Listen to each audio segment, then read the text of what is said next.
আমি দেখতাম যে আমার পেজে আমার ফ্যানরা লিখতে থাকে, সো এইটা তো আমি জানি না, এটা আসলে মেগাস্টার শাকিব খান, শাকিব ভাইয়া বলতে পারবেন। আই ডোন্ট নো অন্ধ জেনি কেমন হবে, আবার কোথাও কোথাও দেখা গেছে যে জেনি অনেক হিংস্র।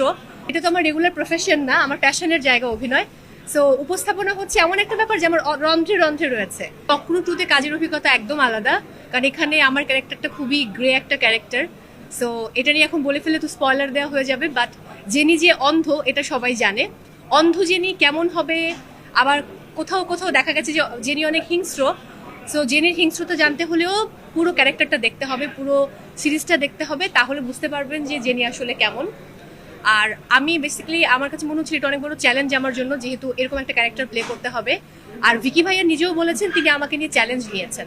এখন সেই চ্যালেঞ্জে কতটুকু আমরা সাকসেসফুল সেটা আসলে অডিয়েন্স বলবে, বা অডিয়েন্স কিন্তু ফিডব্যাকও দিচ্ছে। আমি থিয়েটার ব্যাকগ্রাউন্ডের, আইরো আমি প্রাচ্যনাটের 29 ব্যাচ, আমি মূকাভিনয় করি, কিন্তু এটা তো আমার রেগুলার প্রফেশন না, আমার প্যাশনের জায়গা অভিনয়। সো উপস্থাপনা হচ্ছে এমন একটা ব্যাপার যে আমার রন্ধ্রে রন্ধ্রে রয়েছে। সো আমাকে যে কোনো জায়গায় দাঁড় করিয়ে দিলে আমি জানি যে আমি কি বলবো, আমার জানতেও হয় না, আমার মস্তিষ্ক অটোমেটিক্যালি কাজ করে। বাট অভিনয়ের জন্য আমাকে অনেক প্রস্তুতি নিতে হয়, অনেক ভাবতে হয়, সিনিয়রদেরকে জিজ্ঞেস করতে হয়, তারপর ডিরেক্টরের সাথে বারবার বসতে হয়। সো আমি কিন্তু সেই প্র্যাকটিসগুলো করেছি এবং চেষ্টা করেছি যেন মানে প্রপারলি এই ক্যারেক্টারটাকে ডেলিভারি দিতে পারি। এইটা তো ডিরেক্টররা বলতে পারবে, কারণ মাঝে মধ্যে বিভিন্ন শোরগোল শোনা যায়, অমুক নায়ক বললো, অমুক ডিরেক্টর বললো, বাট ফাইনালি কেউ না বললে তো আমি গিয়ে চলে যাব না। তো যখন সময় হবে বা এরকম সময় আসবে ডেফিনেটলি দেখা যাবে।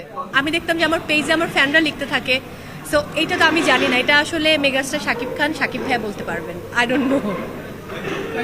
Thank you so much. হ্যাঁ, চলে আসে।